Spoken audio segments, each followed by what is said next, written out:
Hygge hejse. Jeg skal lave en tabel. Så starter vi med at skrive antal her. Og procent.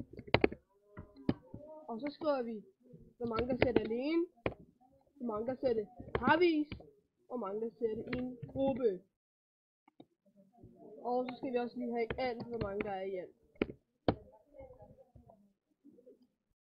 Der ser 519 personer ser det alene. 867 personer der ser det parvis.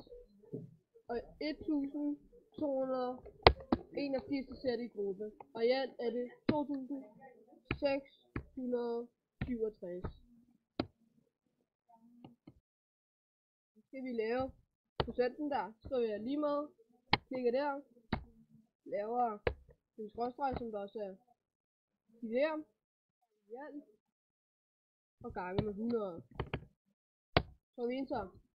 Hvis man er rigtig smart, kan du lige sætte sådan et dollartegn der foran B'et og bag B'et.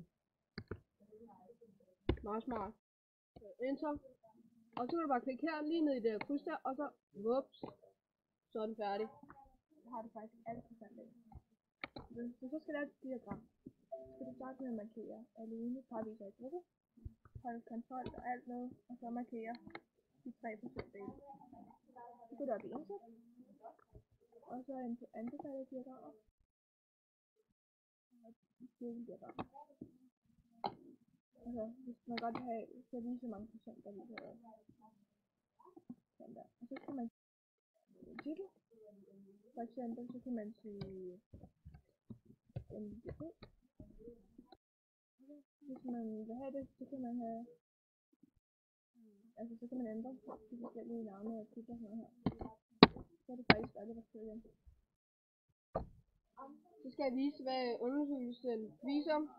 Den viser, hvor mange der ser det i gruppe, parvis, og hvor mange der ser det alene.